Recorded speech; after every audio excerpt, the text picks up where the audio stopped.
Board of Directors of the Board of Supervisors of Peninsula 2 Drainage Districts called to order. Minutes are being kept by audio recording. Val Humble present.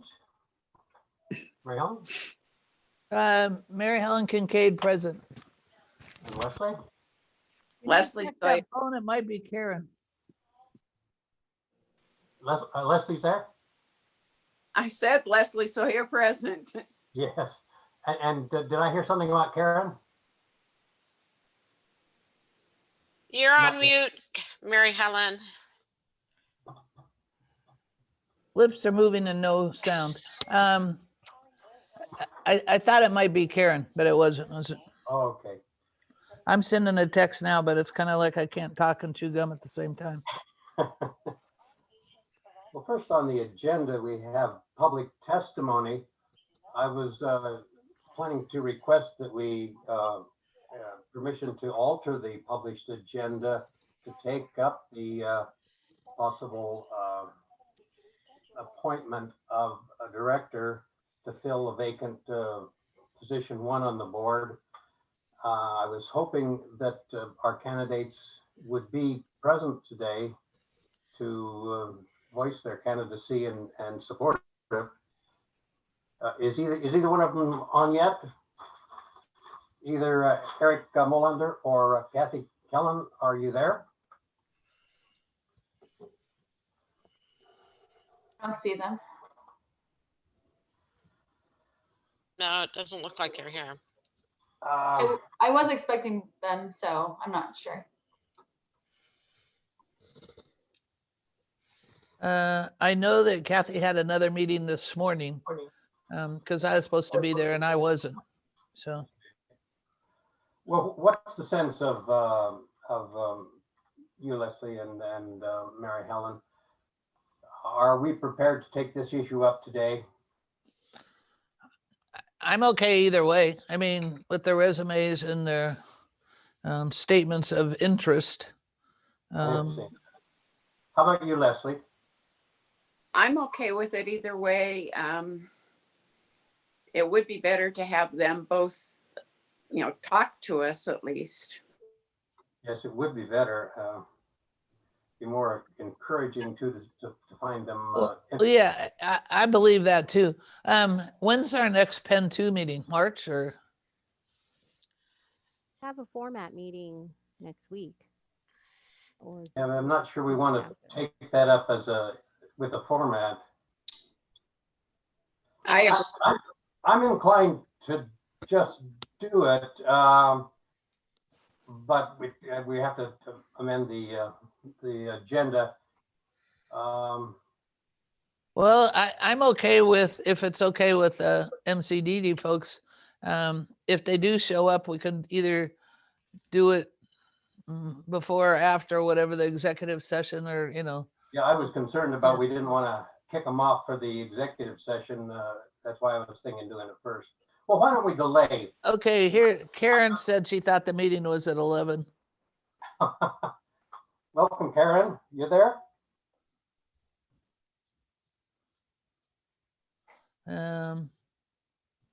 Is your mic muted here, Karen?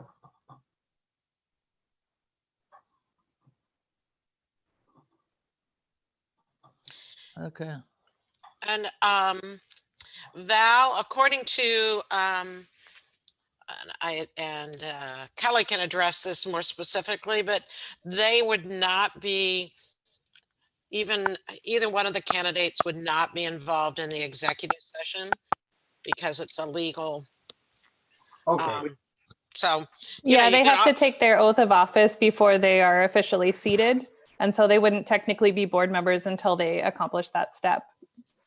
Then I'll withdraw my suggestion that we deal with it at this time. Maybe we will later if they show up, and maybe even if they don't show up. Is there any public testimony out there?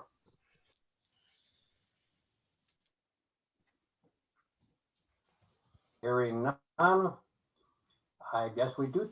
It's time to take up item C on the agenda, the executive session.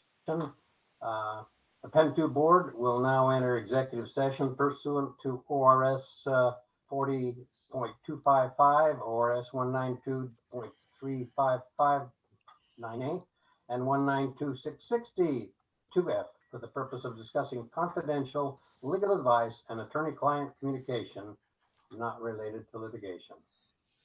And so I see Okay.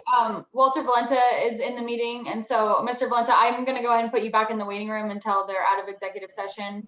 And then the number on the phone, Colin, is that you or is there someone else that's calling in on the phone? Hi, this is Colin. The 971-804-0608 is Colin. Okay, there's someone else in here on the phone. It's 503-349. Can that person please Yep. identify themselves?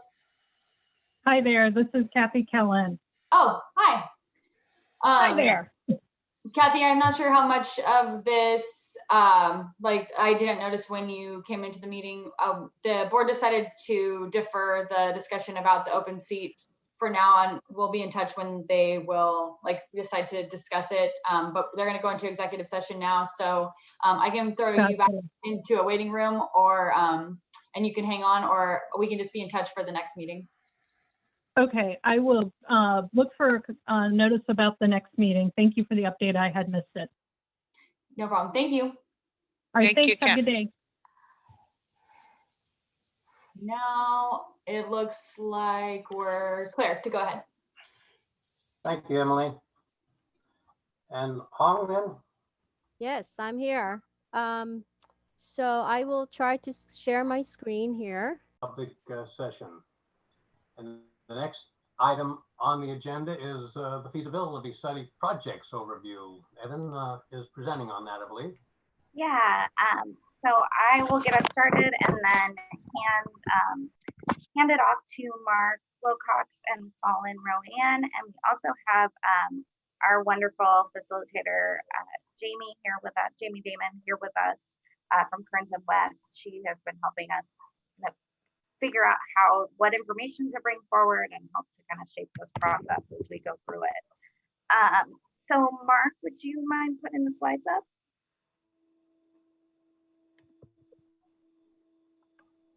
Sorry, I'm muting on videoing and the slides.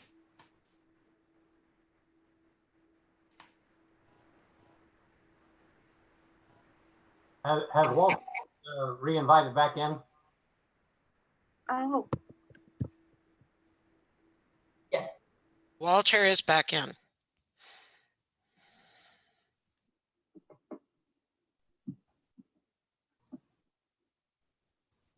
Hi, Walter.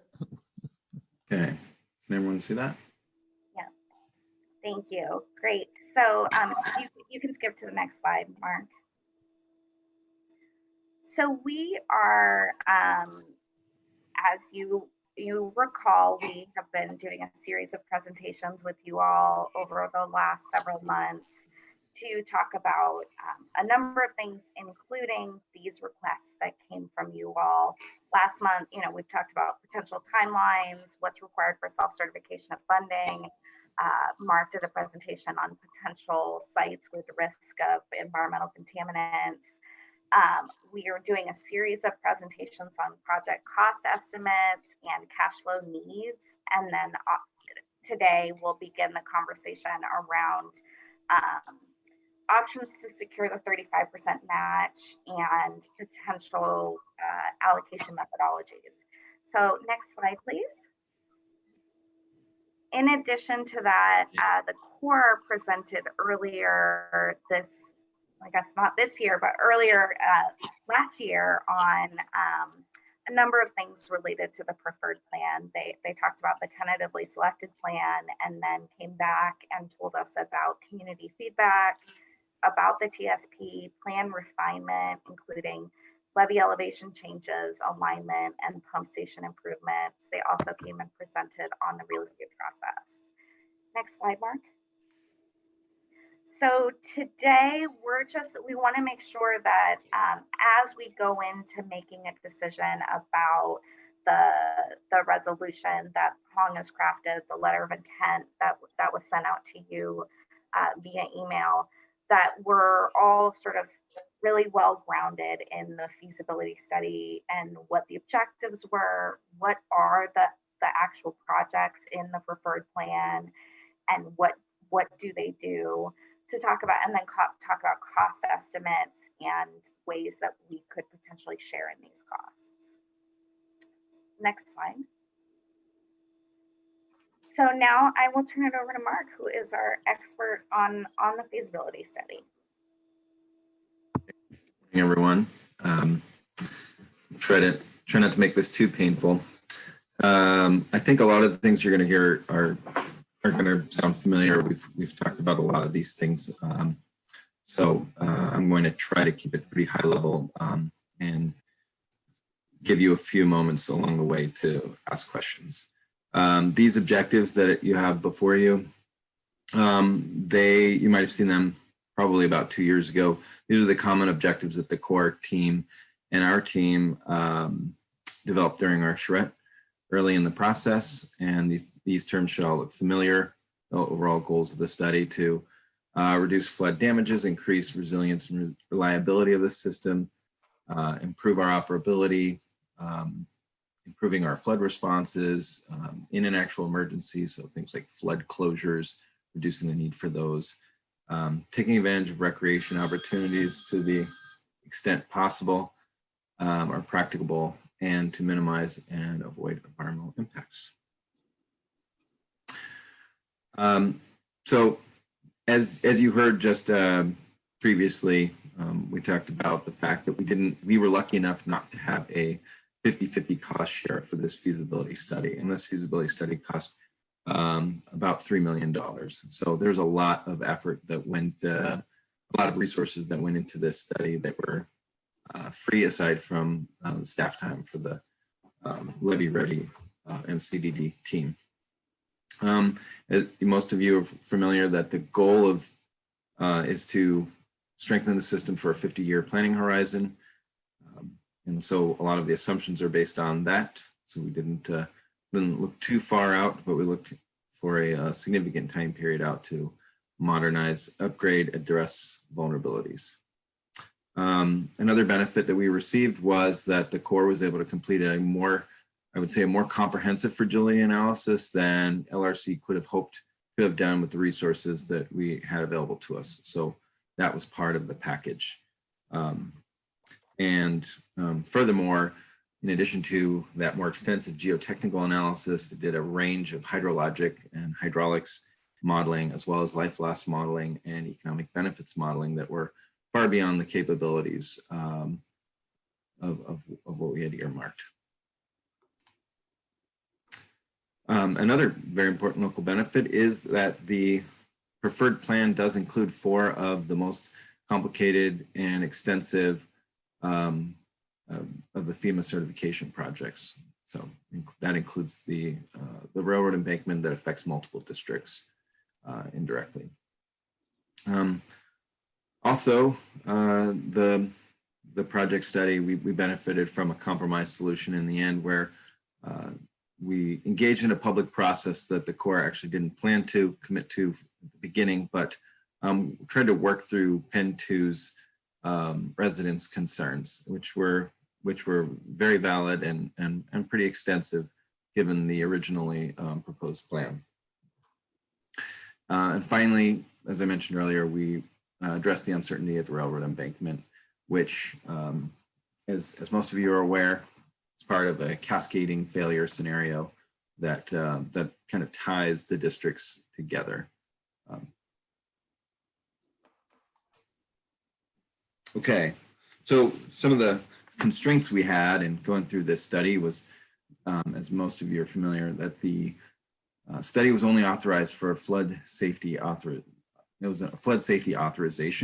Some projects have an environmental restoration authorization and other business lines, but in this case, it was solely tied to flood safety. So while we would have liked to have kind of perhaps dabbled in a more far-reaching environmental restoration line of business, that's what we kind of had to focus on, and that sometimes tied our hands in areas where we wanted to expand the scope. that doesn't mean that we didn't have to engage in environmental compliance activities, to be clear. Second item here, limited local control of the process. While we did push the Corps to go well beyond what they had originally anticipated in terms of public outreach, we convinced them that it was necessary to do that. And while there is a lot of local involvement in the process, it may not be on the level that we're accustomed to in this region. And that just is kind of a downside to working with the Corps at times. So they tried to move forward efficiently to try to push these big, difficult projects through, but it kind of ties our hands in moments. So finally, communications and community involvement challenges.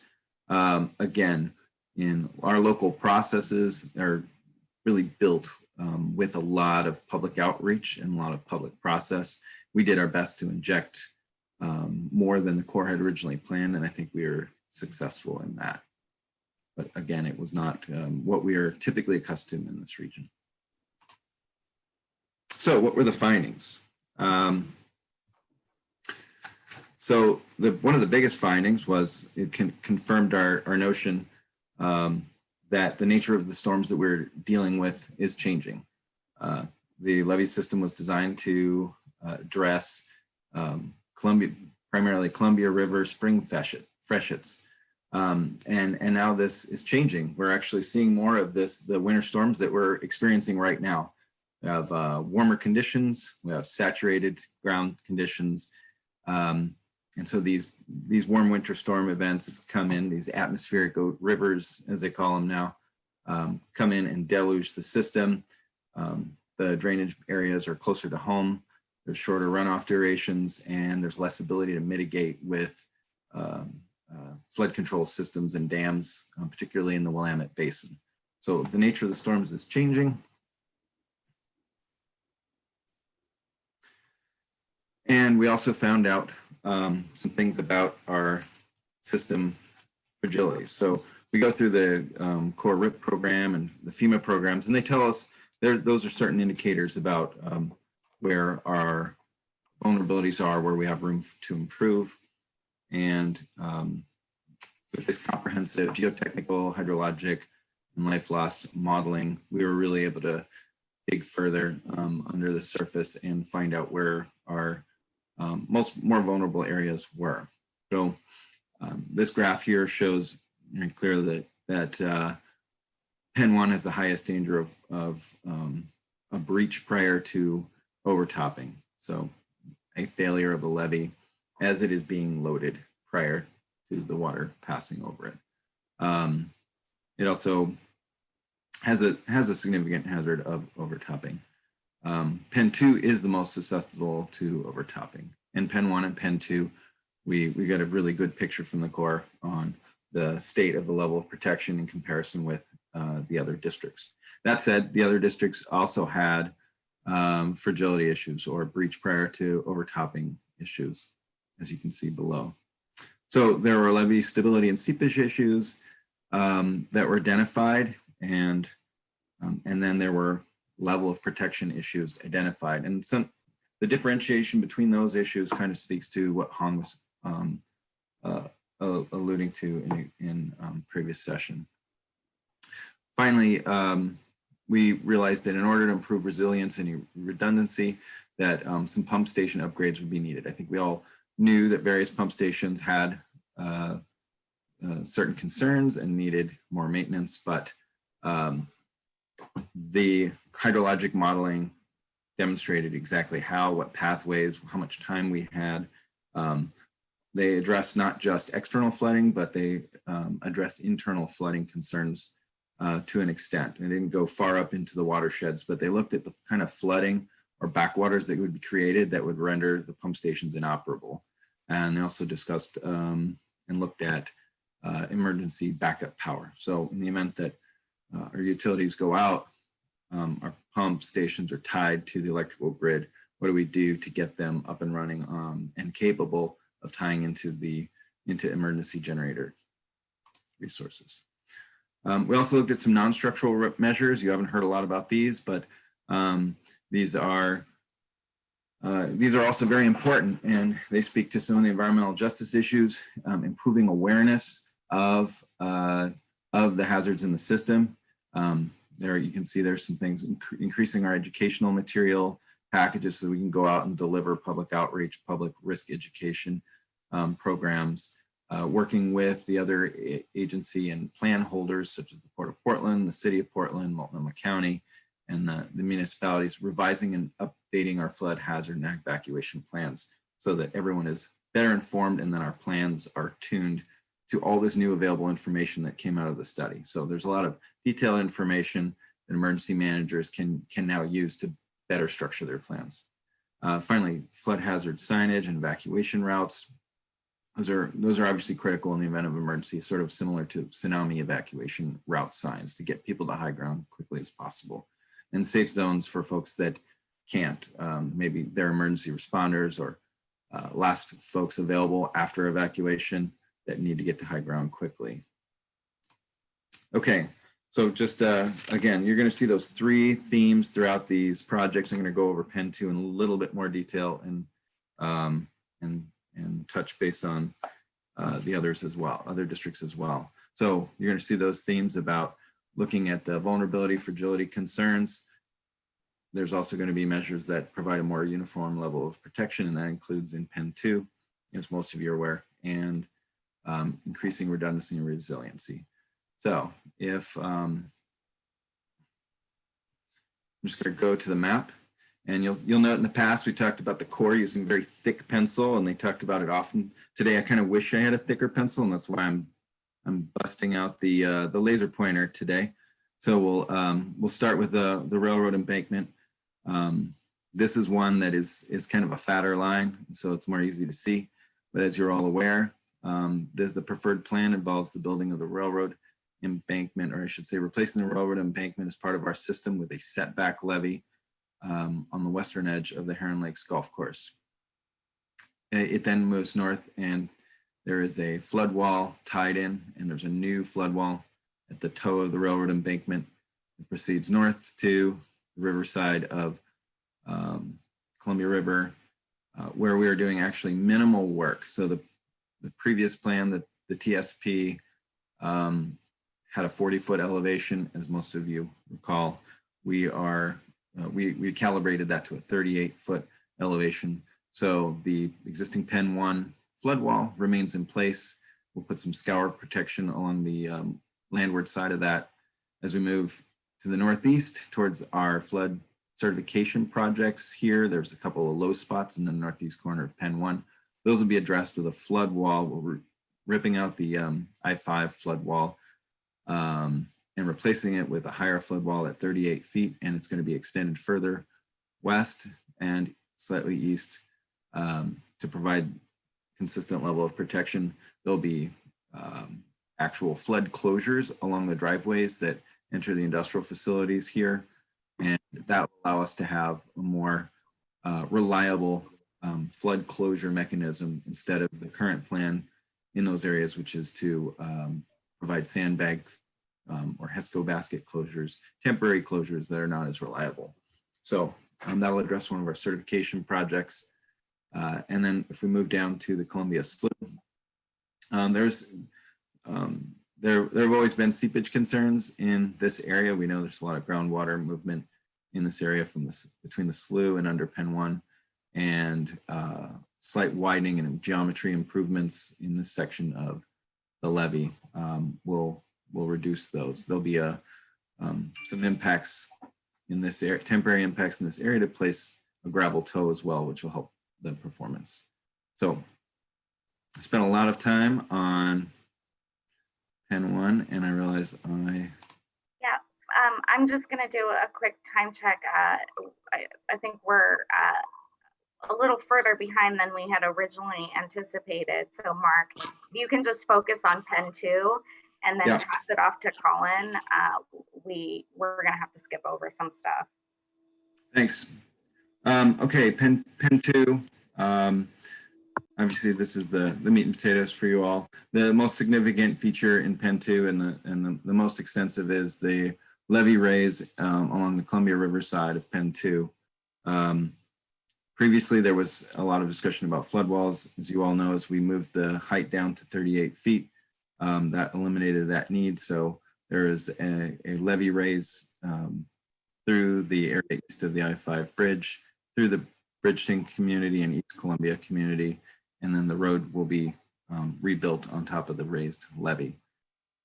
As we move south along the boundary with MCDD, the Peninsula Drainage Canal levee geometry issues will be corrected, which will address those fragility concerns that we spoke about. And during the optimization, that levee work was extended in front of MCDD.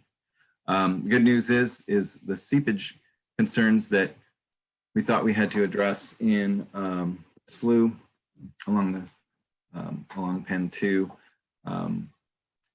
We're not as, upon further investigation, we're not as great. And so there are some minor work areas near the bridges here on the south end of Penn 2. Finally, there will be backup power upgrades to the Penn pump station, the Schmier pump station in the southwest corner of Penn 2. And the 13th Avenue pump station also has a significant set of improvements slated. That includes improvements to the intake. There was discussion about the discharge lines. I know that you'll be hearing more about that shortly this morning. And then pump capacity upgrades. So significant improvements there to slightly over double the capacity at the 13th Avenue pump station.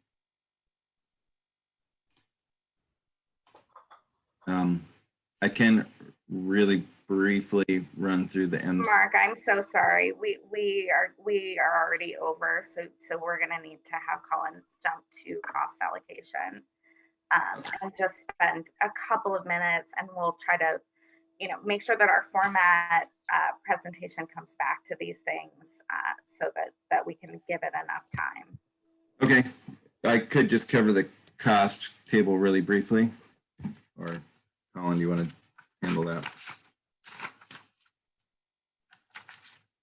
Go ahead, Mark. Just very high level, as yeah, some of the numbers have been seen before, but just highlight it. Yeah, and you'll see these briefly again in the format. This is just a quick reminder. This is the distribution between the federal and the local match. The PED costs, that's the pre-construction engineering design costs, are approximately 11 million. Our share of that would be 3.85. And a reminder that will be credited to us later in the process when we get to construction. This is the final construction number. You can see the distribution, and I just want to emphasize there is a 25% contingency built into that. Nothing saying that we might not need to use some of that, but that number does have contingency built in. And then this final number, the Corps calls it interest during construction, but it basically accounts for inflation factors during construction. And it's based on the midpoints of the construction phases. So if construction drags out longer, that number might rise slightly. It is not a cash payment. It is basically realized when the Corps lets construction contracts and when we do our relocations work. We just expect to see that cost markup built into our numbers. So at that, I'll have a quick moment for questions. I'll turn it over to Colin if anyone has any.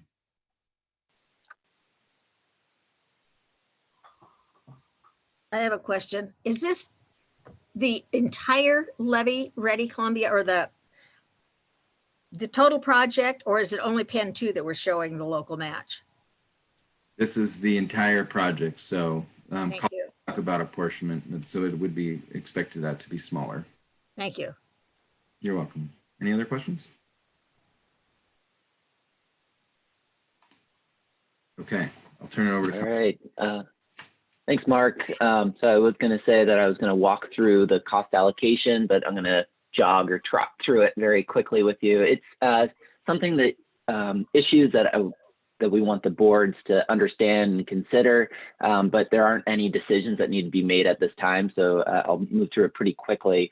But the cost allocations on the figures that Mark just presented are really pretty contingent on some decisions that are made in Washington, D.C. And so ideally, we are moving towards having the Urban Flood Safety Water Quality District up and running and operational by mid 2025. If this project, the Portland Metro Levee System project, is authorized under the Water Resources Development Act of 2022, it would mean that we would need to have some resources to go into that pre-engineering and design phase very late in 2022 or very early in 2023. In that case, we would need to have an allocation that the individual district boards would pay for it. WRDA is in a 2-year cycle, and if we were authorized during that Water Resources Development Act of 2024, that would mean that we would need to sign something in early 2025 and have those resources available. And it's likely the possible that no allocation method would be needed for the existing boards, and that would be the responsibility of the new board. So that is to be seen. Next slide, please, Mark.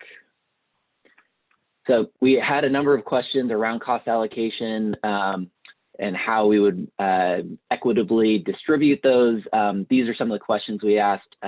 Where and how could partners help? What is equitable? Are there a combination available? And then I think the really important thing is two things. One is understanding sort of the mutual reliance, the fact that this functions as a system. And so it's really not just the individual boards and the projects that are within those districts. And also some of the cost benefits of actually discussing or negotiating what the allocation method would be versus splitting equally. So what we have done is, actually next slide, please, Mark.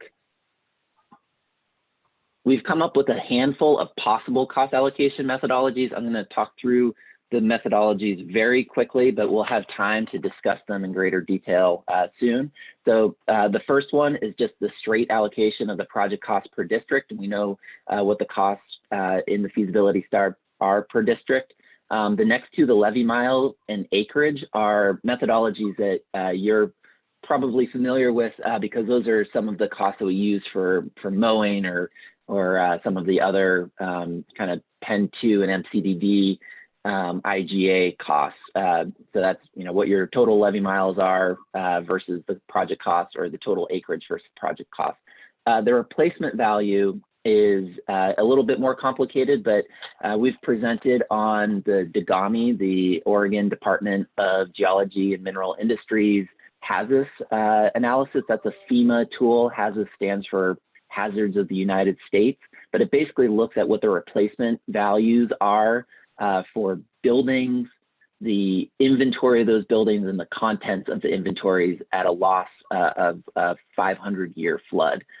So the building values are taken from a national database, as are contents and inventory. I like to think of contents are the shelves and structures that you have in the building that you wouldn't be able to remove. The inventory are the things that you might be able to remove, like a sack of flour or something like that.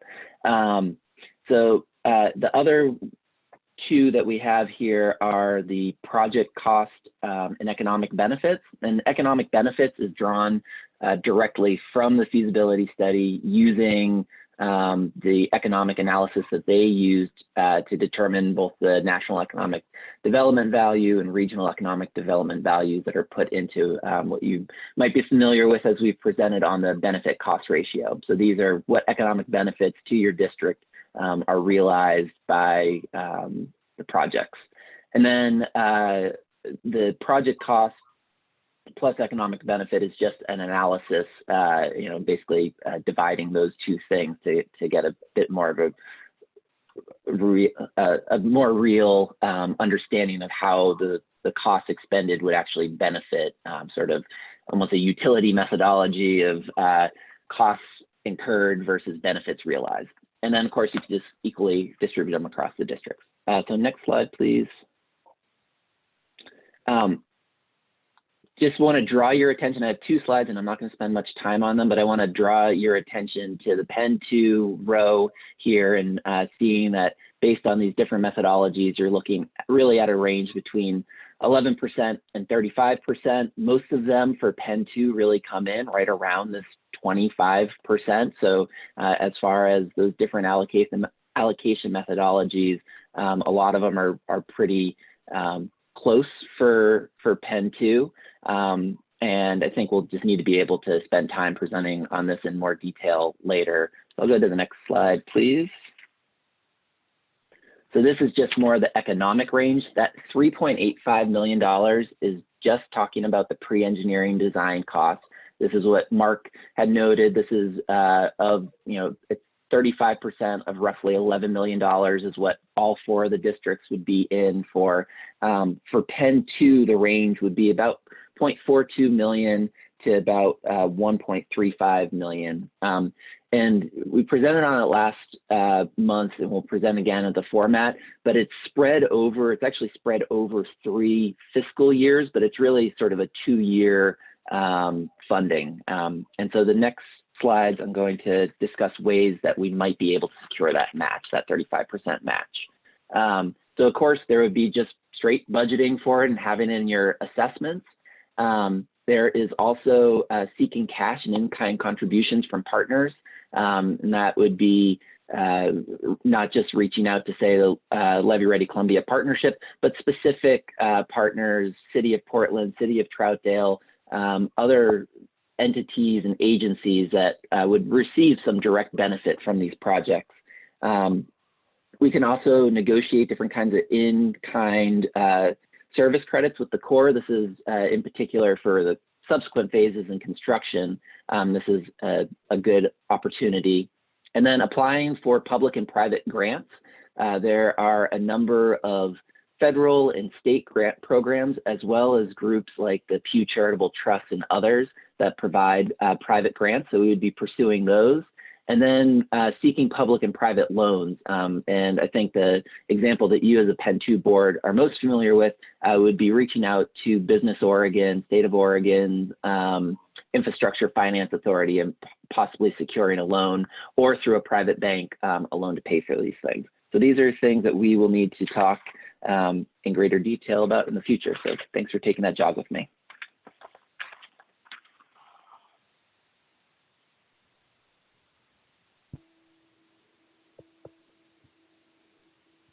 All right, I know that we are far over on time, so Emily, we'll pass it on back to you unless there's like immediate questions that need to be addressed.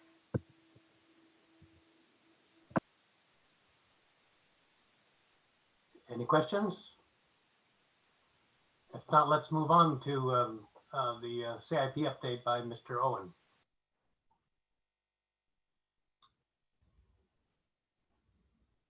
Good morning, all.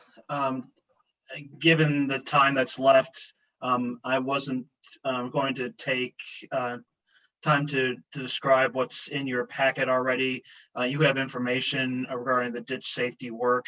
I'll note that you have another CIP, 2 other CIP projects that you approved this year.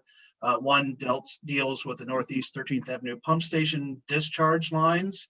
We'll be talking about that in a separate agenda item here momentarily. We will also be talking about the Schmear Road pump station in a separate agenda item, particularly relating to development reviews in development activity happening in that vicinity. But there's an electrical system upgrade at Schmear Road Pump Station that you approved.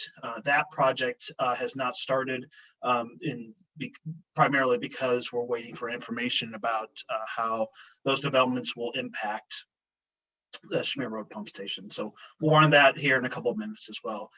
Any questions about at least the material you were provided? Thank you for that excellent synopsis, Bill. Okay, you're welcome. So if you don't mind, should I move on to the next agenda item? Please. All right, very good. Thank you.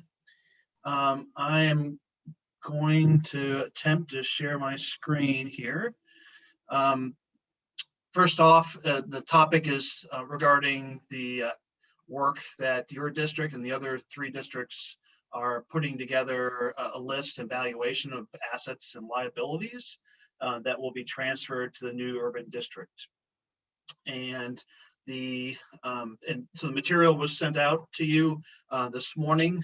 Sorry for the late notification on that. This was more of a meeting handout, if you will. If we're actually in person, we would be distributing this during that time. So there's an opportunity to hear this information today, but we'll also be talking about this at the format meeting in all 4 boards.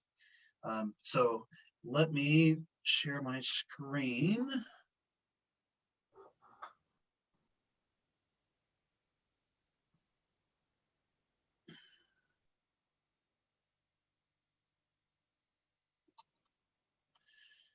Okay, are you all able to see this? Yep. All right, very good, thank you. Just as a reminder, your board and other boards put together a board working group to help support staff to develop this list and valuation of assets and liabilities. And this is an overview of that group. Your representative is Mary Helen, and you'll note there are 2 folks on the Urban District Board as well. Just as a reminder, this is being conducted per ORS requirements. I pulled out the section that's related to ORS on this piece, and so it deals with duties, assets, and liabilities that your district needs to pull together and then transfer over to the urban district when it happens. This is a quick overview of the project, and all of these slides are included in the PDF file that was sent to you this morning. So if you need to go back to reference them later, you're welcome to do that. You have access to that. This gives you a quick overview of the schedule that this work is being conducted on. We're trying as best we can to finish by June 30. There looks like there'll probably be some follow-up work in July just to make sure it's delivered properly to the board, the Urban District Board. We've done some initial background work and definitions that we'll go through today, as well as we're actually a little ahead of schedule in terms of valuation methods in some parts. So it looks like we're on schedule. So I wanted to talk a little bit about what the project deliverables are. It may seem in a slightly deeper dive than just the term, we're going to give you a list and values of assets and liabilities. Well, there's a little more to that that statement, and that's what this slide goes into. We want to make sure we understand, at least the reader of the document and your board and other boards understands what the purpose of that valuation is. We'll have some statements in there about definitions of what an asset and liability are, a method to value those, and a list of those liabilities, assets and liabilities for accounting methods in particular. What I've learned over this project so far is that the industry of mergers and acquisitions, within that industry, there's a very classic approach to how do you value assets and liabilities. But for our purposes and the new urban district's purposes, we want to expand beyond that a little bit to allow you to give the new urban district board your understanding what additional liabilities exist out there that may not fit the classic example of an accounting assets and liabilities process. So I'll get into that in just a moment here.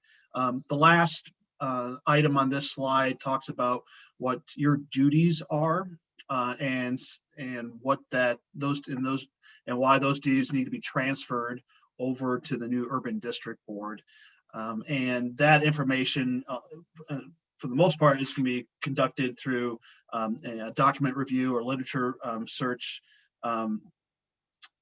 of duties and powers that are in your ORS statute, as well as resolutions you have passed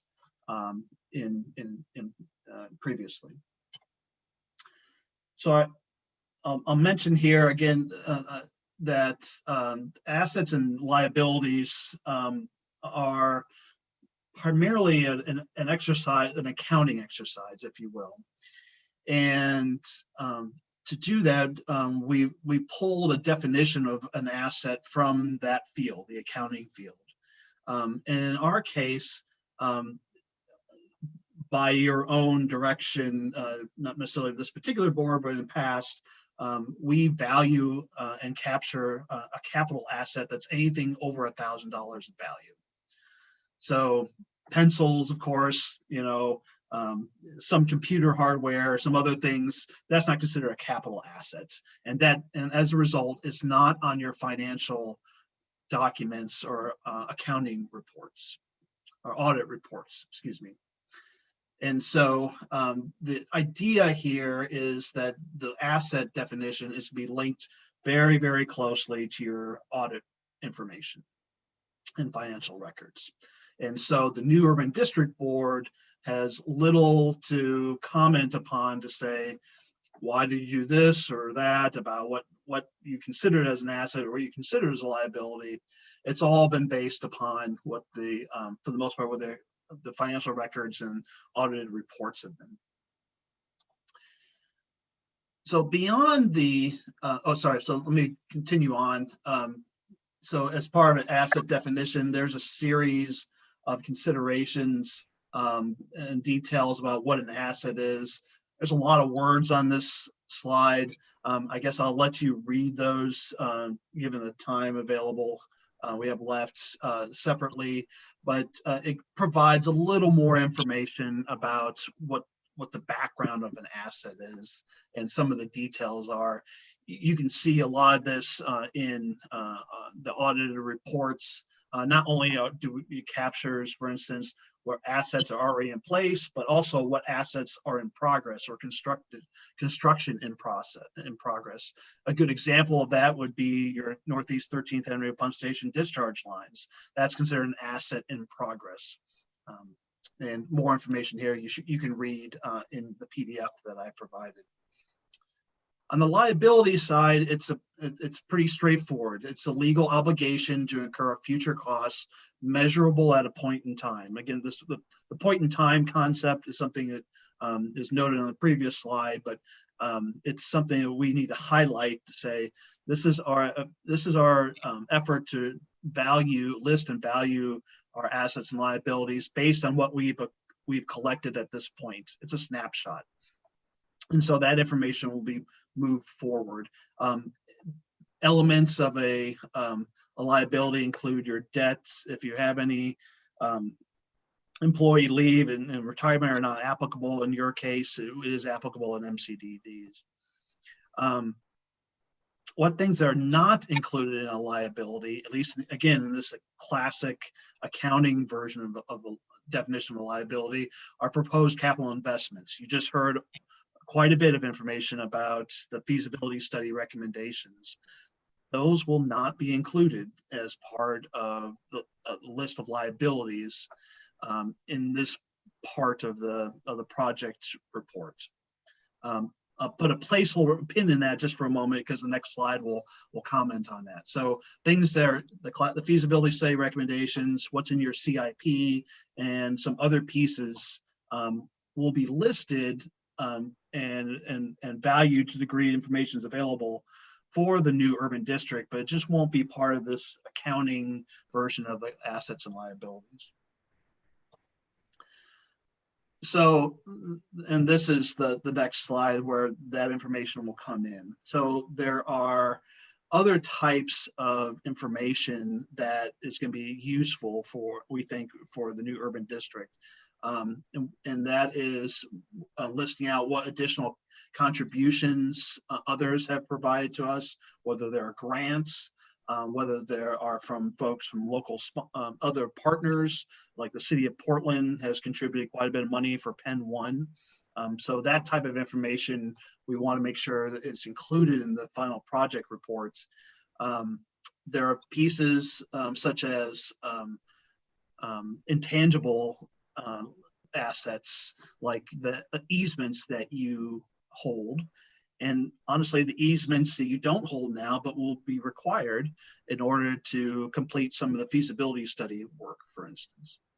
And finally, there's also a list of estimated costs related to the CIP, related to the actual feasibility study projects, the projects associated with the levy accreditation process, and so forth. So there's kind of a number of below the line items that are important, the staff feel are important, and offer the suggestions to you that we want to make sure they're in the final project reports, but it may not be part of the accounting exercise of what an asset and liability are.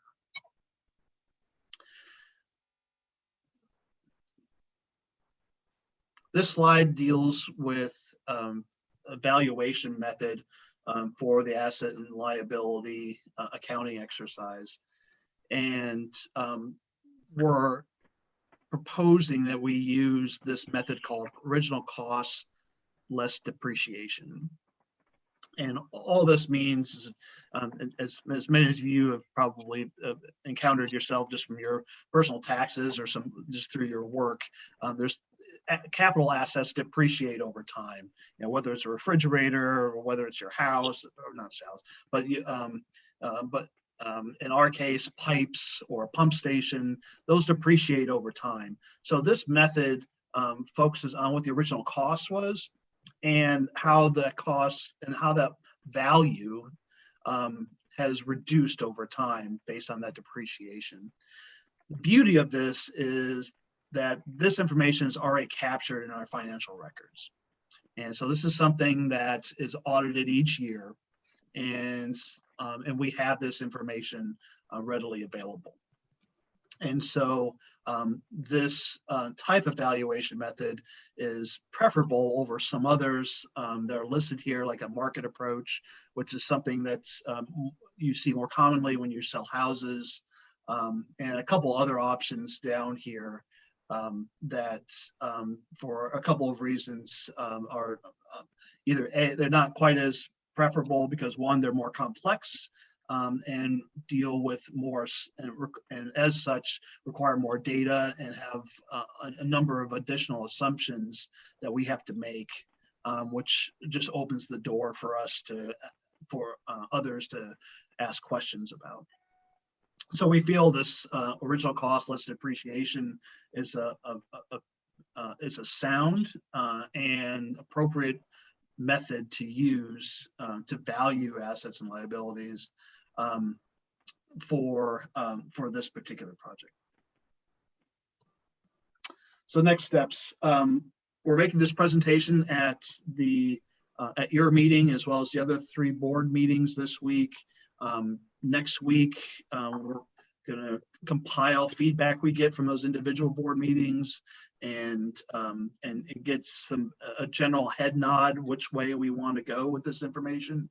And then the working group will meet again in February and in March to continue on with the project. So that's the material I wanted to make sure to cover today. And see if I can close out my. Hello. There we go. Hello. Catching us up on the schedule. Any questions for Bill?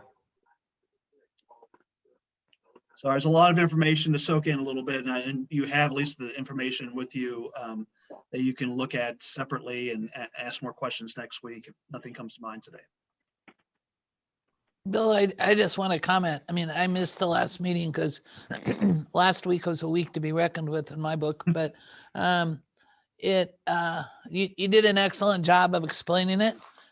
Me not being having any kind of accounting degree, but doing mergers of businesses and what's involved. This has been far more enlightening than any of the future ones. The other ones were kind of fly by the seat of your pants. And I think you've put a lot of effort into this, and I just want to commend you for that. And my fellow board members, just inform you that they're doing a great job. So thank you. I appreciate it. We certainly benefit from our facilitator from Kearns and West and input from the FCS group who have been our financial specialists to help. So, but I appreciate Mary Ellen. Thank you.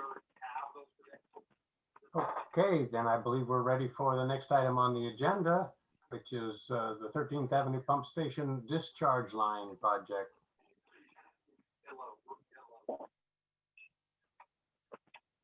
Thank you, McKenna. Hi. Can everyone hear me? Okay. I'm going to share my screen. Oh. Should work now. Thanks, Emma.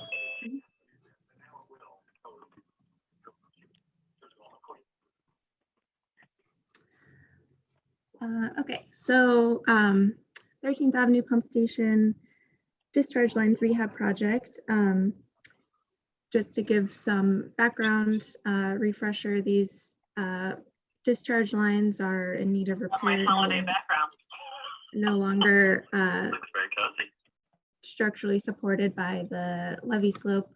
And the purpose of this project is just to extend the life of these pipes by about 10 years until we plan to fully replace them in about 10 years. We have Parametrics under contract right now, completing the design. We recently did an alternatives analysis with them.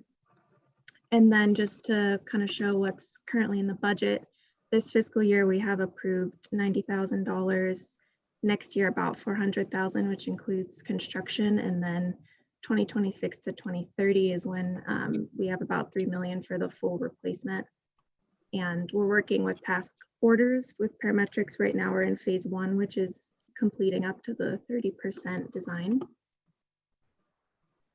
So just to kind of give an overview of the findings so far, you can see some pictures on the right during the condition assessment. This is from the CCTV. So overall, the pipes are in pretty good condition for their age. There's some rusting and some loss of the interior and exterior coating, but we didn't find any debris or standing water, no evidence of leaking. The wall thickness is in pretty good condition. The discharge structure is in serviceable condition. We didn't find any rotting. We do need to repair kind of some of this bracing and the pipe supports, but everything is in decent and serviceable condition for the next 10 years. So main point of this update is during the survey, we identified this scour hole in the slough about 12 feet deep around the outfall, which is due to the force of water from the water exiting these pipes. And this is an environmental concern due to the effects that this has on water quality as well as habitat in the riverbed. So we've had some discussions with Parametrics around this, and we've found that we will need to mitigate during permitting for this hole to obtain the permits we need to repair these pipes to get approval from DEQ. So Parametric solution for this, they proposed adding an energy dissipator onto the outfalls, and this would reduce the velocity of the flow and reduce that force, and it would allow the hole to kind of fill in over time through natural sedimentation.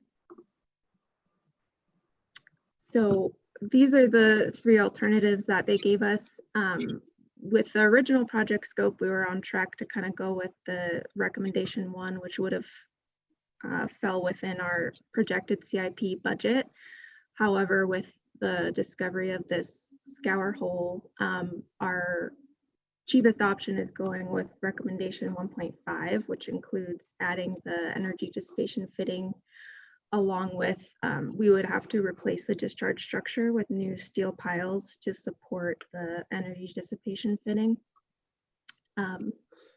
And there's also the recommendation 2, which includes everything in 1.5, and also adding new HDPE pipe on the riverward side of the levee. The reason we're not recommending this one is because the feasibility study actually now includes replacing the full lines from the pump station to the outfall. So it'd be more efficient just to wait for that project to replace the full lines and also upgrade them to 36-inch instead of 30. The only other viable option that we've come up with to address this hole would be to fill it in, which is way more expensive, costing up to $1.5 million. So to keep this pump station up and running the next 10 years, we're recommending going with this recommendation 1.5 and requesting approval to move forward with this. We would need about up to $300,000 more in the budget for this project over the next 2 fiscal years. We would not need to adjust the budget for this year because we'd be able to pause the final design until July. And we'd also be pushing construction to next summer due to the scope change as well as the seasonal drainage needs in the early fall. And yeah, so the project would be completed by December 2022. And I've also spoken to Casey about this and a few funding alternatives, and I think he is in the meeting too, if anyone has concerns or questions prior to budget season around that. And that is it. So open it for any questions or discussion. I do, I gotta admit that reading about this got me more agitated than I've been for some time. Could you clarify for me, has DEQ themselves said that something must be done about this scour hole, or is this parametrics guess that they will? Yeah, we have Carrie Sandman's been helping me on this, and herself as well as the permitting lead at Parametrics. They did talk to DEQ about this, and to obtain the permit we need, we'll need to address the hole. We won't be able to get any of the environmental permits to do work below the ordinary high water mark without addressing this. So yes, they did. I'm not really clear on quite what that said. Let me just vent a little bit about this here. I can't imagine how a deep spot in the slough is a problem. I don't understand why it would be better to deflect the water against the sides and erode the sides of it or something else. Seems like if you're going to erode something, it should be the bottom you erode. And it can't be a new thing. It can't be something we just recently caused. That must have been there the second year after those pipes were installed. So we haven't created something new, have we? All we've got is a spot in the slough that's deeper than other places. How that should be a disruption of habitat, I don't understand. It should be, if anything, an increase in the variety of habitats. I'm having a real problem understanding why it's a problem, I guess. And I'm thinking that rather than spend $200,000 or $300,000 of taxpayers' money because somebody got some clause in some regulations, that it might be worthwhile spending some effort talking to DEQ and getting them to think about what is the real reality here. What harm is there in having a deeper spot in the slough? Is it possible to talk to these people at DEQ who will eventually either pass or not pass the required permits? I can help with that answer, McKenna, if you'd like, or if Carrie wants to chime in. So Val, when we, this is a question of water quality impact. So as the water is spilled and causes the settlements to riled up, it causes a turbidity condition that is a water quality impaired condition. Okay, so even though it's always been happening, yeah, we're asking for a permit. It'll be denied because the water gets muddy whenever the water is pumped in. the causing of the muddiness of the water, the turbidity, increasing turbidity of the water, is a water quality impact that should be addressed. Now, whether it must be addressed is something that we have to evaluate based on our regulatory framework. And so I've talked to Carrie, our environmental manager, about that.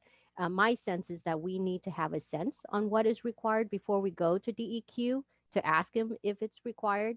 So my position is we need to know if it's required based on our understanding of the regulation rather than going to the agency to ask, because likely they're going to say, yeah, you should do it.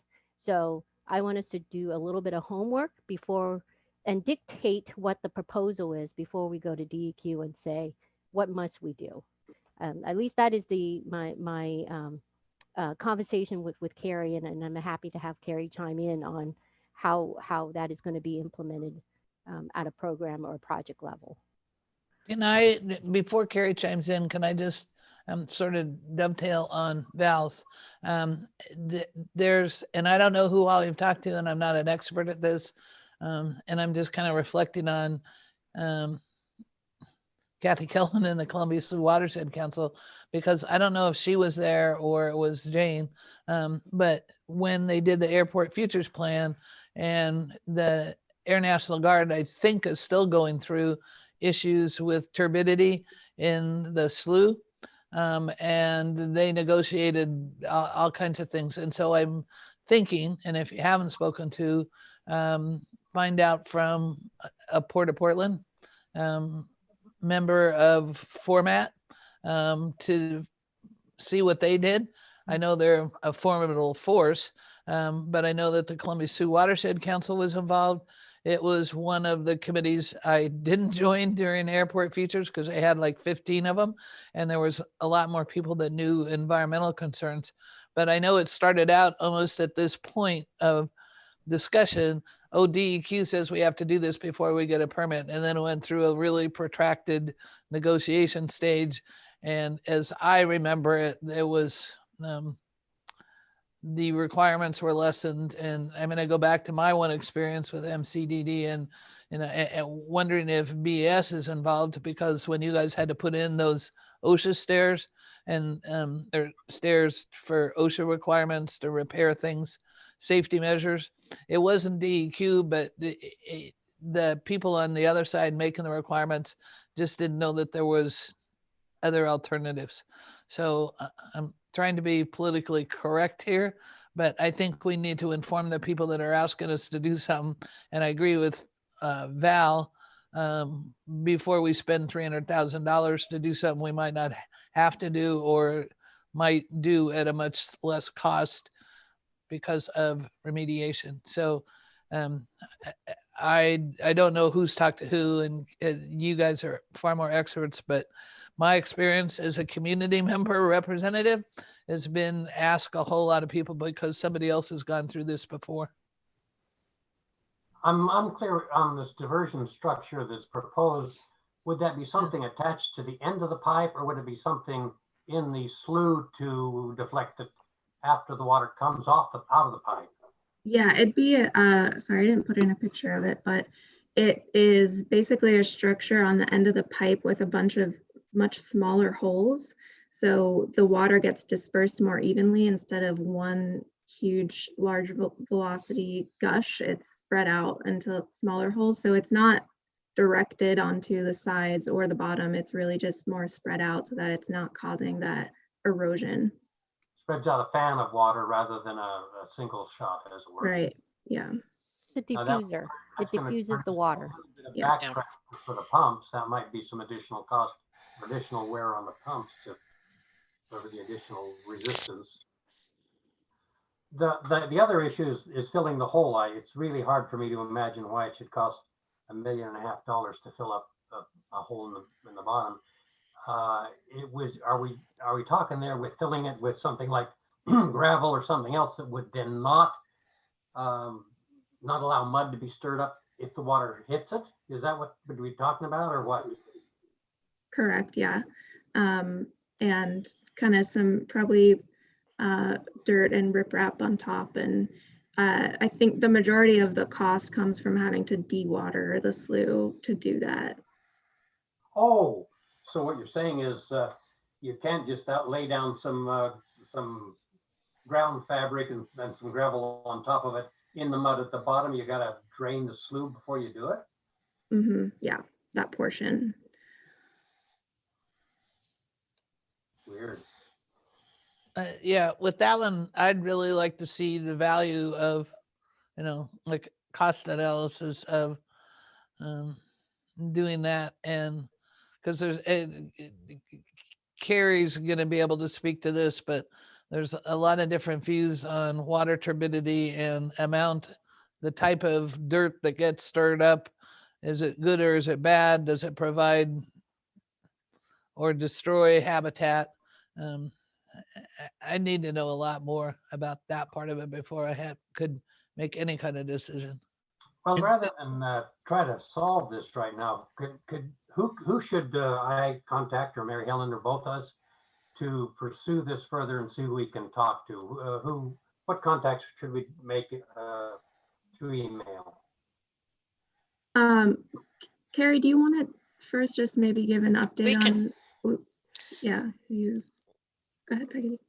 Yeah, I just want to make sure that what we're able to provide before we go out for conversation is to have a clear understanding internally of what our options actually are and what the costs are associated with those options, so that when we come back to the board, we're in a position to say and have those conversations in more detail with DEQ. So when we come back to the board, we're able to say, this is our further information that we have discussed with DEQ. These are our options.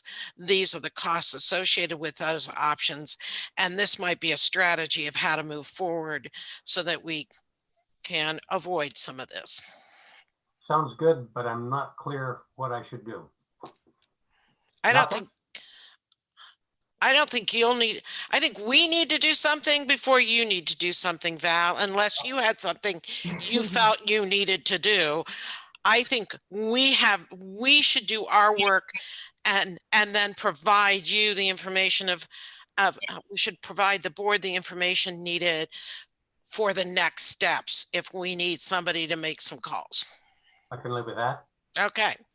Mary Helen, you live with that? I love work disposition. You do great, Peggotty. I'll sit back and wait for your direction.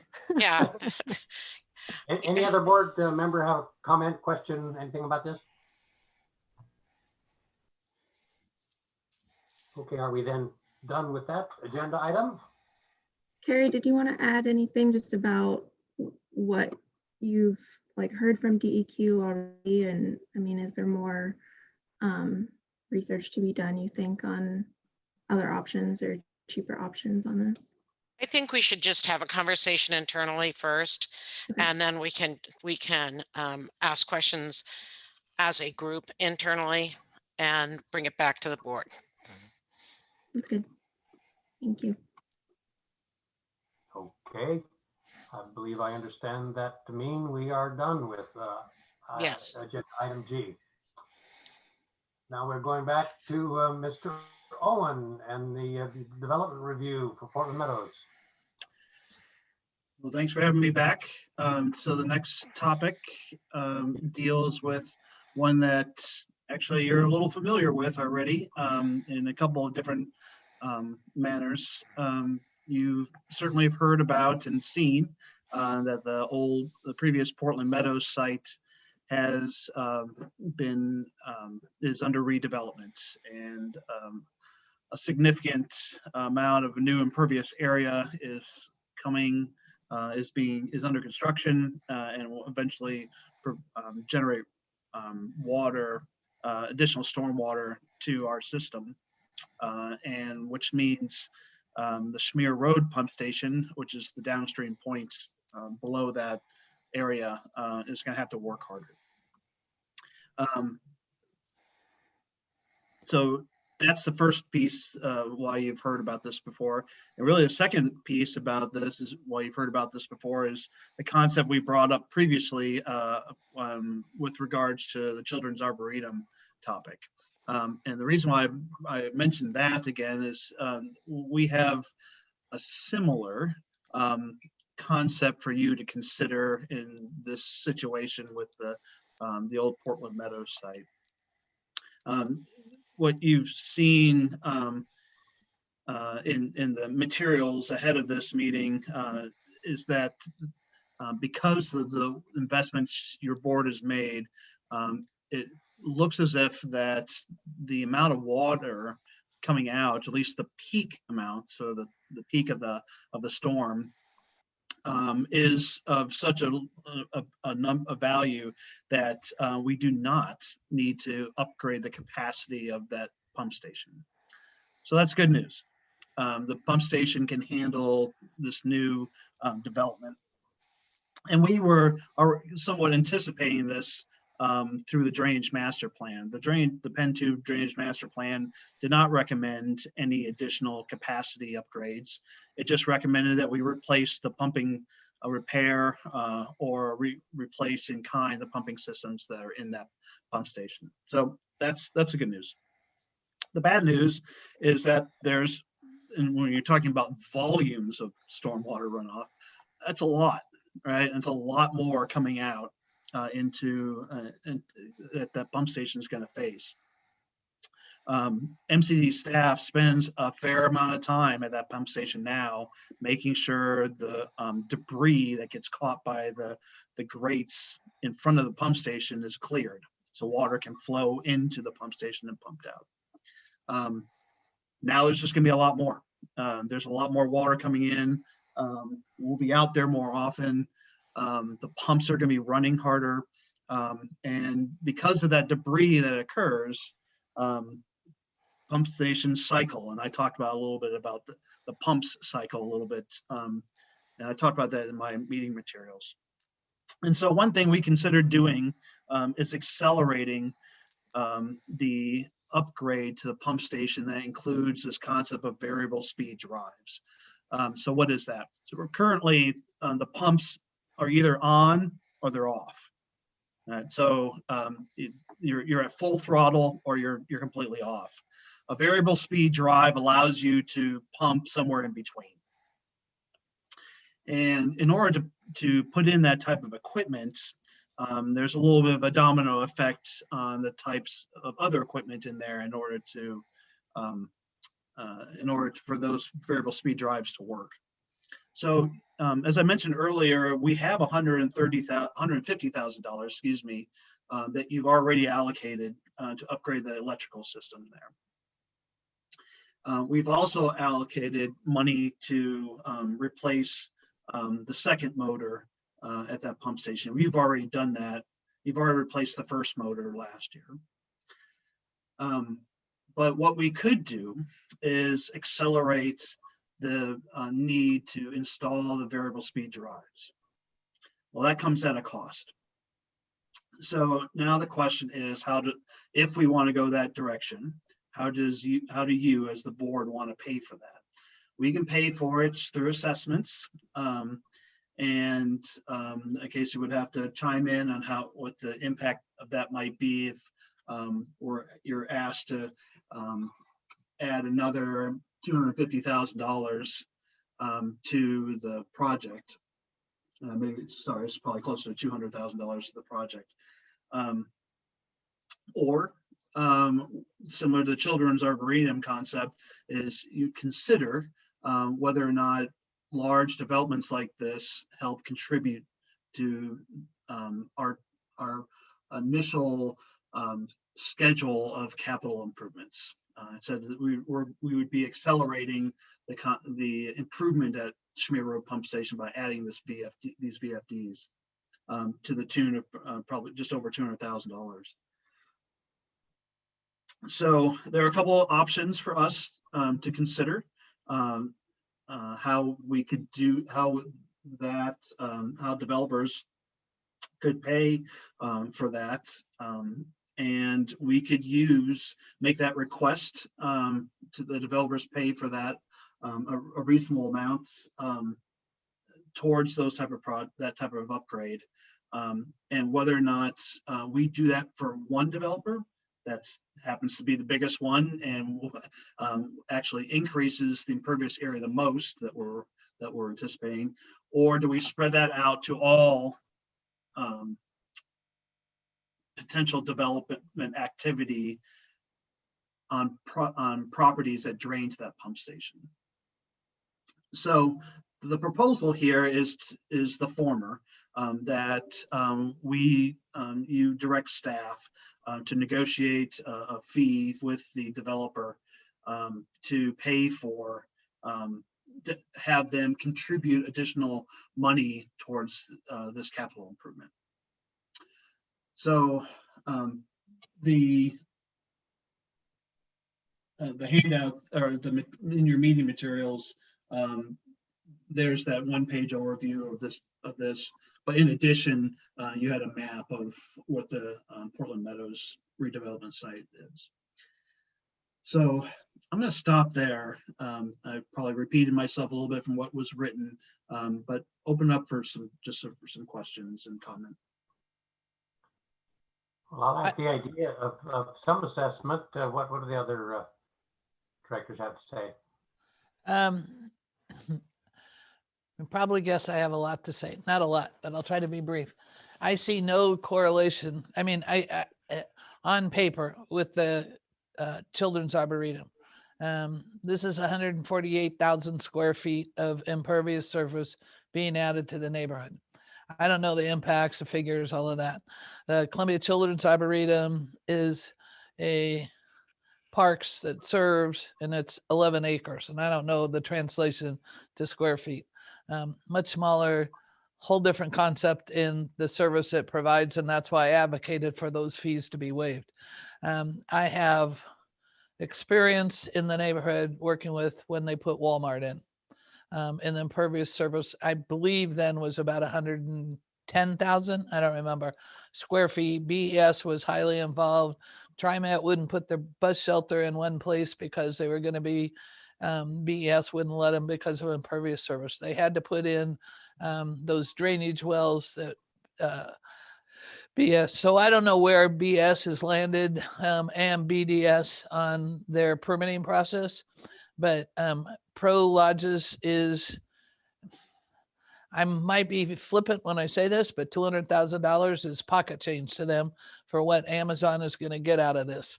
I don't know what sort of enforcement we have as a neighborhood, but it's going to have a huge impact on the neighborhood. And I don't even think the neighborhoods have been that involved in it, in the conversation. There's a woman in Kenton, but since it's in our neighborhood, they aren't listening to her much. Our neighborhood board has not been involved, and I don't know why, but I think it's the impact that it's going to have on the pump stations, because a large corporation is going to make millions of dollars in our neighborhood. I'm going to raise the roof and go to the governor if I have to. I mean, but it's crazy that I'm going to have to pay for, the concept of, we should spread it out amongst others. That's kind of like if you're the first person to build your house in the neighborhood and then you have to pay for everybody else that comes after you. I think that if we don't pursue the total cost of what it's going to do, and I'm going to go so far as to replace the entire pump station. If we can get a whole brand new pump station out of it, we should pursue that and know that in the end, we might just get the $200,000 to do whatever it is that you see fit. But I'm not willing to put up with a major corporation making millions off the back of Penn 2. So, whatever I can do to raise hell, I will, because Walmart did it without a blink of an eye. They did everything that everybody told them. They even gave remediation funds to the neighborhood, paid for picnics, newsletters, cleanups, all that stuff. So yeah, I can't say it enough that this one's going to have my knickers in a knot until it gets settled. Let me respond very quickly on a couple of those points, Mary Helen. And I absolutely agree. It probably wasn't quite a fair enough comparison between this project and the Children's Arboretum. They're completely apples and oranges. But what I was poorly trying to describe is that our proposal to y'all regarding the Children's Arboretum was a percent of cost No. relative to the larger efforts. And so that logic is, at least in the background, is similar.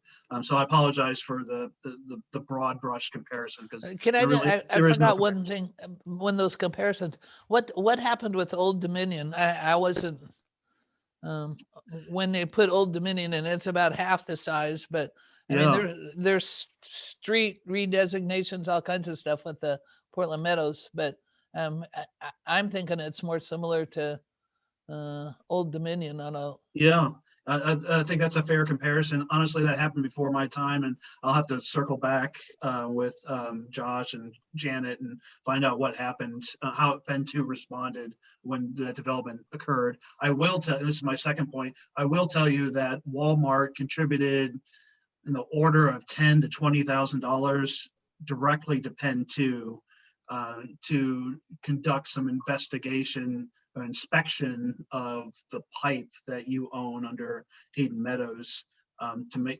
determine what the condition of that was. So part of that Walmart development was direct contribution to Pen 2. Well, Ms. Sawyer, do you have any observations?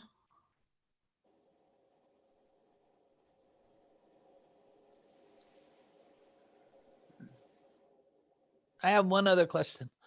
Have you talked with, in the Walmart issue, TMT Development was, the landowner or whatever, and lease a building, and I know they happily went along with whatever anybody told them so they could get Walmart there. I mean, it's bad description, but basically, so they might have records of what they were required to do as well. I don't know. I'm sorry, that Walmart was required to do? TMT, Tom Moyer Development, they are the managers, owners. It's a mixed bag in the Delta Center, but they might have a history of how they paid for part of the cost that Walmart incurred, or whether Walmart just paid them and they paid Pen 2. I don't know how all that transposed, but the Kristen Bonson at TMT. And if you want, I can put you in contact with her. She kind of is the last, and Lamont Smith both led that effort. So. Okay. Yeah, if you can forward the information to me afterwards, that'd be helpful. I would feel comfortable with requesting assistance so that we can complete that upgrade of the Schmier Road pump station, get us onto the electrical upgrade, the variable speed drives and everything.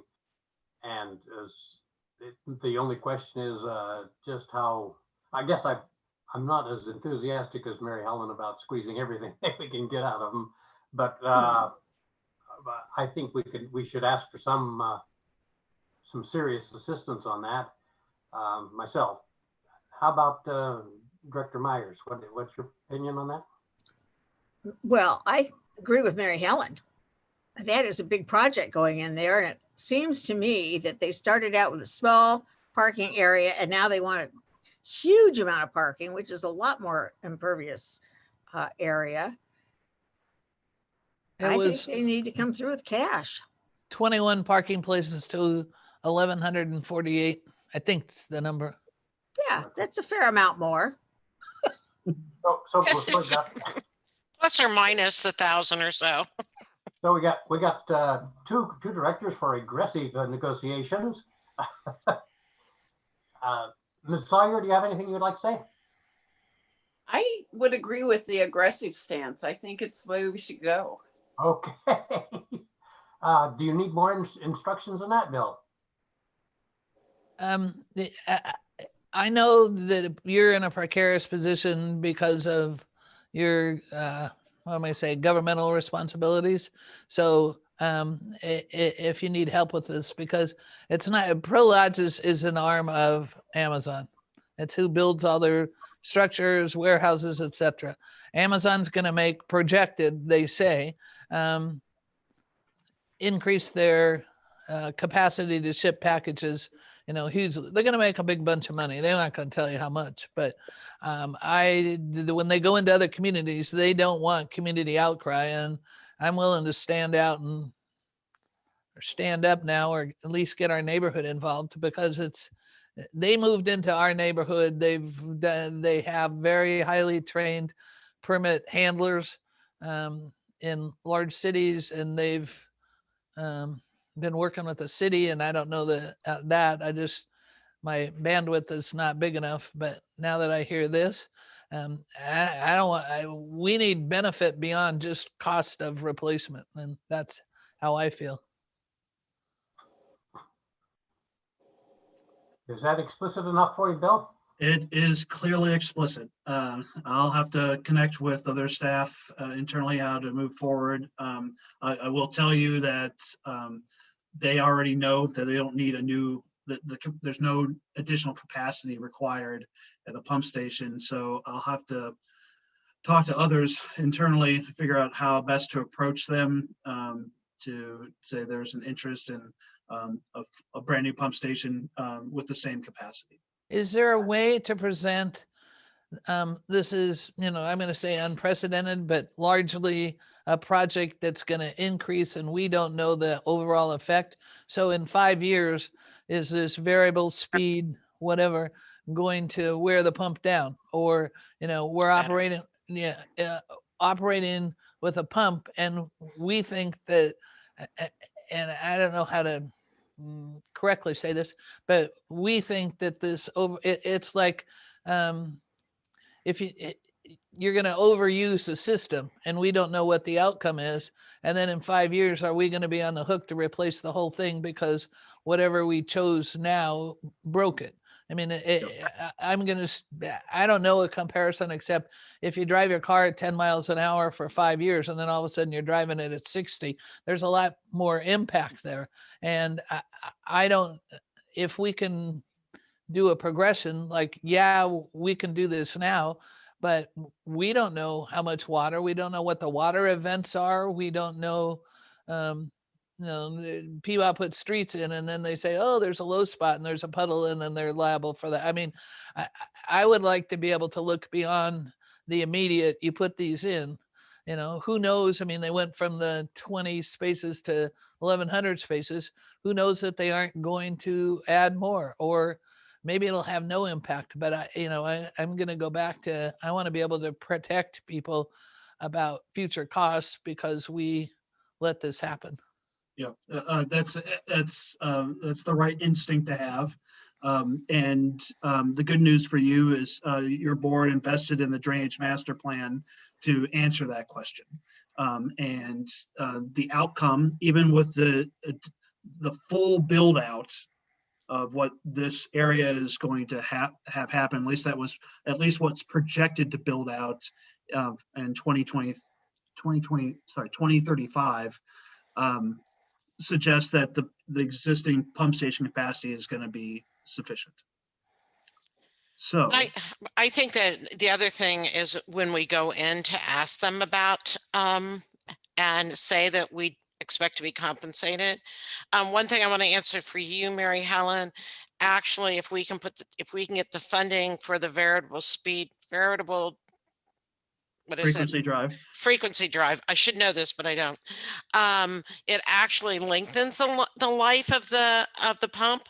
But what I do think is important is that any agreement we enter into with them, we specifically state that it is based on the projections outlined in their plan for 2035. So if they change that plan, increase that capacity, they have to come back and talk to us. Oh, good. And who's ever alive in 2035 can deal with them. Yeah, but it's in writing, Mary Helen. That's a good point.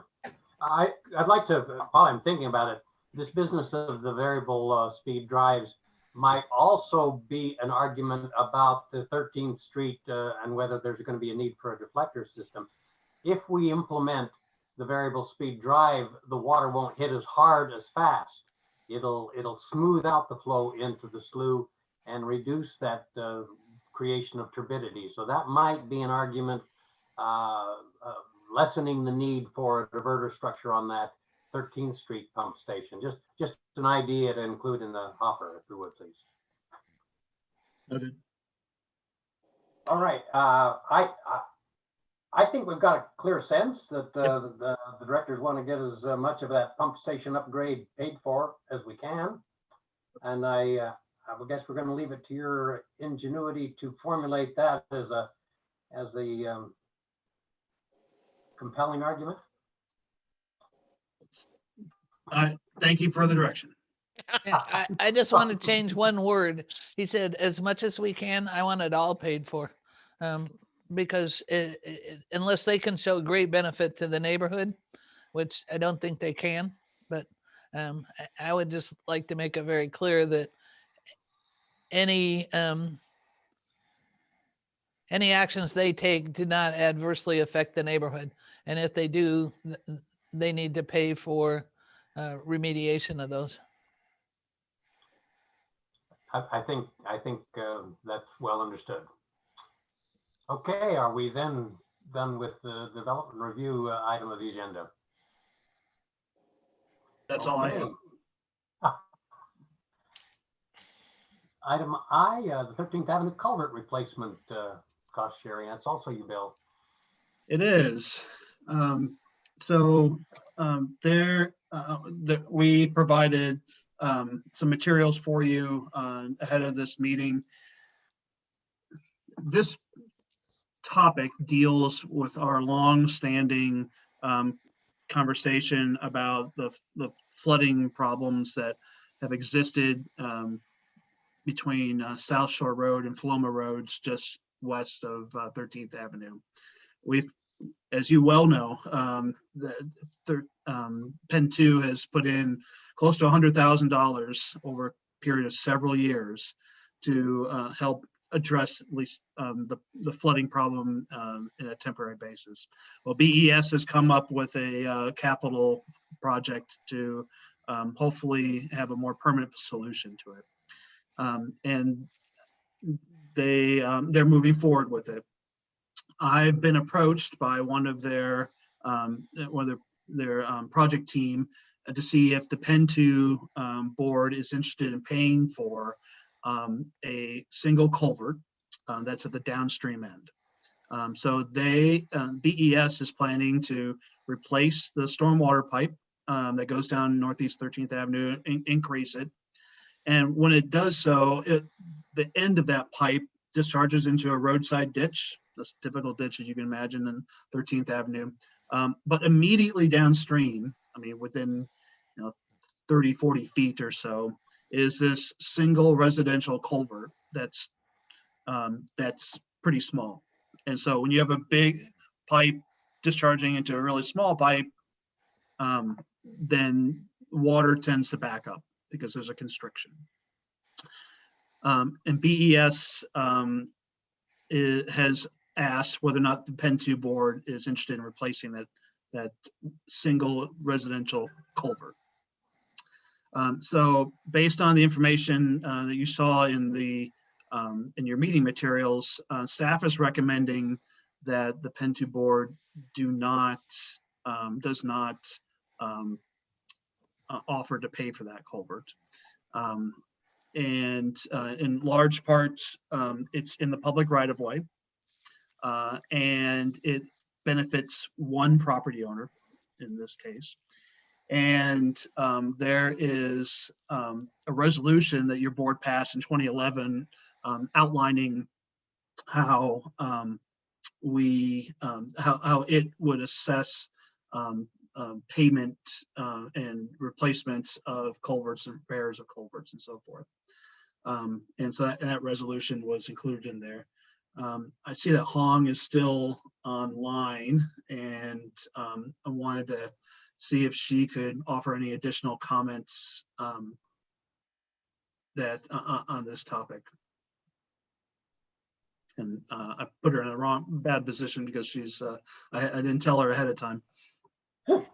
I'm sorry. Can you refresh, can you rephrase the question, Bill? Yeah, this deals with your interpretation of resolution 1153 about replacing the culverts along 13th Avenue, and the board's position, at least historically, how this resolution might apply to this particular culvert. Yes, so the resolution specify that we don't take on ownership for culverts or infrastructure that's not within our right of way, and that to the extent it belongs to the public right of way, it remains with whoever owns that right of way, unless we've taken on ownership in writing in some other way, or an under the table handshake from 50 years ago that we're living up to. So unless there's evidence of our ownership of that culvert, it's not something that we would be should do pursuant to the resolution. So therefore, I believe the recommendation is that we don't cost share with the city on this culvert. Yep. Yeah. Thank you for that ad hoc explanation. Appreciate it. I have a little history because comments. that's Val and Karen. This is a Brandywine property, and there's a long, complicated story that would take 3 days to tell. I was not on the Penn 2 board then, but I was the neighborhood chair. And then following on, the city's bought part of that property, and there's all sorts of legal agreements for easements. I've put all that out of my head because it's kind of like, just don't want it. It's over, it's done. I would suspect, just in my dealings, I have a good relationship with the Brandywines, but I would suspect that if the city went after them to pay for it, they'd come to this board. So we need to keep that in mind, because they've done that before.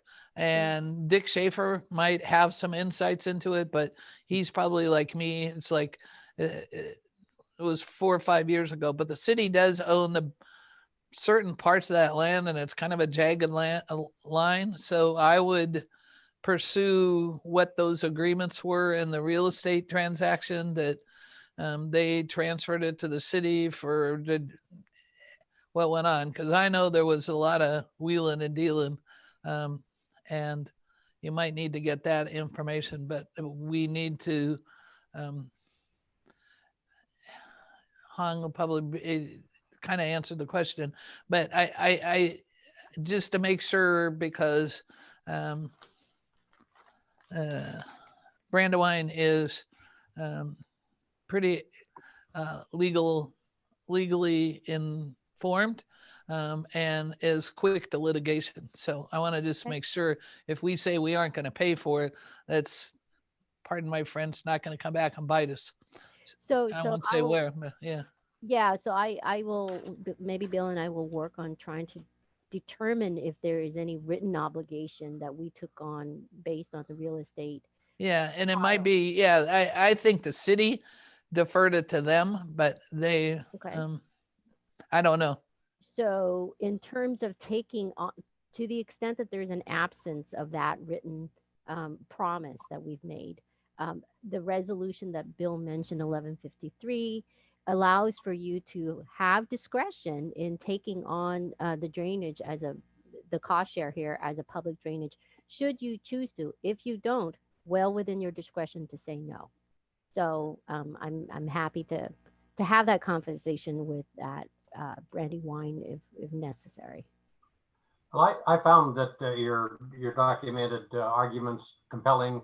I don't see any reason why we need to worry about saying thank you for asking, but no thanks. We don't wish to help pay. I don't see, unless they can come up with an argument, I don't see that we need to do a heck of a lot more research than that. It just it's their problem. I did go out and look and see that there was a ditch, so that if the 18-inch pipe brings a lot of water down, that water will rise in that ditch. I don't know if it could rise high enough to overflow with the driveway instead of going through the pipe, but it won't block up our system, and that's my concern. Well, and let me make a point on that. You're correct. It wouldn't overflow the driveway per se. What it will do is back up water back into that that drainage between South Shore and Paloma. I was thinking that it wouldn't back it up there, that the water would flow down to that shore, that small ditch running west of 13th, just north of the driveway. It will back up there too. The area, unfortunately, your area is pretty flat, and water will back water in probably in both directions, like you say, back up that ditch, but it'll definitely go backwards north towards that South Shore and Paloma area. I like your recommendation. Do any other supervisors want to have nothing from Leslie? Nothing from you, Karen? Do you need any further directions on that, or you want us to officially say yes, turn it down? I'll defer to other staff on proper protocol here. Well, why don't we just take a vote of the supervisors, all in favor of declining to fund the culvert, say aye. Karen Meyer says aye. Val Humble says aye. Mary Helen says, oh, sorry. Mary Helen says aye, unless it's going to cause us grief. Leslie, did you say? Leslie Sawyer says aye. Okay, you have direction to decline to pay for the culvert. Okay, thank you very much. And I will reach back with the city to see if I can get copies of those real estate agreements. So we have that information in case the conversation goes off on a tangent. And you have to come back to us. Yep. Okay. With the grief. Okay, is that anything else on that agenda item? No, sir. We're now at new business. Let me bring up again the issue of replacing our vacant position. I'm suggesting now that perhaps we append a Pen 2 only meeting to the end of the format next week and take up appointment of that position. Is what do you folks believe of? Is that a good idea? I think it's a good idea. And in case either Eric or Kathy cannot attend, we maybe, I don't know if this is possible, protocol, whatever, but we get their agreement that the documents that they've submitted, the letter of interest and the resume, and represent their feelings, because it was pretty clearly stated in both their written documents that their interest and why they were interested. So to me, it's no more than, if I was hiring somebody, I don't need to do a face-to-face interview in some cases, or, I don't know how they filled positions in the past, but I think we would benefit to be able to fill a position just for another voice. And so I'm all with Emily. It's sorry, but if you could just send them something saying, we're going to meet at this time, and if you can attend, fine. And if not, will you agree to having your paper documents represent your interest? Yeah, I can do that. No problem. Think it's a good idea, Karen and Leslie? I think it's a good idea. You're still muted, Karen. Sorry. Yes, I think it's a good idea. Okay, would you put us on the agenda for after the format meeting of Pen 2? We'll consider filling that vacancy. Okay. Any other new business? Want me to give you an update? You have some time. Yeah, First of all, I just want to let everyone know, please be kind to staff. We have 6 board meetings this month after coming out of the holidays. Everyone is working incredibly hard, and if you see a little slip here and there, it's only because there is just so much volume to get through, and we apologize And if you have questions, you can always contact, as you know, our efficient Emily or myself. So couple things I wanted to give you updates on. Excuse me, updates on, we went out for recruitment for a CFO. We are down to 2 candidates, 2 very good candidates. We had 30 applicants, I think, and went through a couple rounds of interviews. So we anticipate a final decision at the end of next week. And that would hopefully have them on board no later than February 15th. As far as the executive recruitment for MCDD, we hired Mary Rowe at Workplace Results LLC, and we have started that process. First of all, I want to thank anyone that participated in that survey and responded to that. It's very helpful. And we will have MCDD participation and the Urban Flood Safety Water Quality District participation in that recruitment process. I did want to give you a little summary of the results, just the top 2, because I think they're very interesting. The top 2 responses from board members was A, the ability to navigate complex financial, operational, legal, technical, and political challenge to come to an effective strategic solution. The other was the ability to articulate a vision to effectively support and coordinate multiple boards in meeting near-term operational planning, policy, and financial needs while remaining focused on the long term.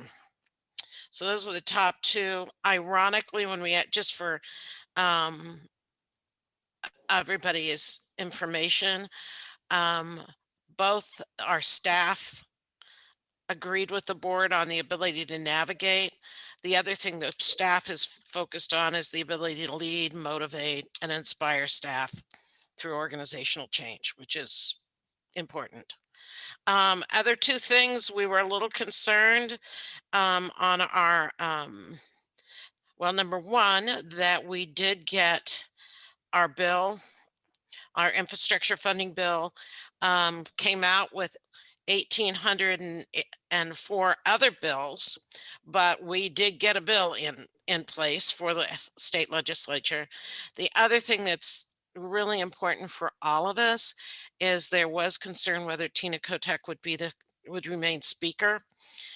Because she's been such an advocate for all of us, either through the urban district and overall for the drainage district. She has kept her speaker position. So the request that's going in directly through the speaker's office of funding for the urban district is to our benefit. We're asking 2 million, not sure we'll necessarily get it, but that's pretty good. The other thing I wanted to let you know of is we have, as far as assessments are concerned, I think I gave a brief overview format. I'm going to say for Pen 2, it was budgeted for $738,000 for the Pen 2 budget assessments. Currently, we've collected about 84% of that. This time last year, we were at 87%. And Casey, if he's still on, can always be more specific, but the anticipation is that the development that we were just talking about at Portland Meadows, we will be billing them directly. So it just comes in through a different mechanism and makes up some of that differential. I think it's 89,000 that we're thinking about. As you know, I think we said we did hire a financial advisor for the Urban Flood Safety Water Quality District who will help us to get funding, work with us on getting funding for that entity to operate next year. We are actually signing the contract like in the next day or so, and then we'll start that clock moving. It's Piper Sandler, also known as Piper Jaffray in the past. And our goal the goal of the urban district is to go after $5 million to help them operate, a $5 million line of credit to help them operate through 2025 when that transition will occur. And the goal would be to have interest only if we have to make any payment, and no principal until 2025. That's the goal. So just wanted to let you know we'll be working with their budget shortfall, the urban district's budget shortfall committee as we move forward. We have also solicited for setting up their committees. There's 4 that we specifically have submitted for. One is for the ED recruitment. So we have a list of 4 people that are interested in that. Also to work on the mission, vision, value. So we have a committee and we have 7 people interested in that. Revenue development, we are in the process of putting that scope of work together now. And we have 6 people that are interested in that. And then we have the diversity, equity, and environmental and outreach committees that will tie into those mission, vision, values. So that's where we are. I'm seeing if there's anything else I wanted to cover. We are also working on a work plan for next year so that we have an actual real close to what the numbers need to be for next year, but I anticipate that new district's going to need more money every year moving out as it takes on more and more work and responsibility. And their next board meeting is on Tuesday because Monday's a holiday. And they will be adopting their bylaws. We're going to give them an overview of the feasibility study. It's important because the Oregon statute 550 actually hooks us together in signing that financial certification and starting to work through their committee process. Any questions, concerns?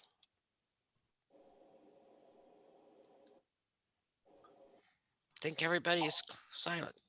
I just want to make an observation myself. I had the same problem Karen did with not having the link for this meeting. Emily was able to satisfy that for me. But you might all want to verify that you have the link for the format meeting a week from Thursday. I did not have that either, but I picked it up from the MCDD website schedule. But anyway, you might want to verify that you've got the link for the meeting, for the format meeting, since apparently there was a time when the schedule things were going out and my forwarding out of mcdd.org was failing, and I didn't get those invitations. So verify that you got the link, please. We will do that. Thank you. I just want to say that I admire extremely all your capabilities and to handle all that you do. I mean, the staff is wonderful. I know that I cause eye rolling, and I know some of the things I said today about, can you do this? Can you do that? I appreciate the support, and I've been on myriad of committees, and this is, well, dealing with MCDD and Penn 2 has been the best. Far surpasses the port, the city, any of those administrative tasks and support. So if you have some sort of weekly, monthly touch with staff, I want them to know how much that I, and I'm sure the rest of the board, appreciate your support. I mean, just today, going back and forth with Karen and Emily, and getting Karen into the meeting, I mean, that took extra time, and did it happily and was no problem. So thank you very much. Thank you very much for appreciating the staff. They appreciate being appreciated. Let me say that. Yes, and thanks, Walter, for you showing up and paying attention. Yeah, Walter. Walter's been here longer than the rest of us. I mean, And then some. If not, gone. The meeting is adjourned. Thank you. Bye-bye. Bye.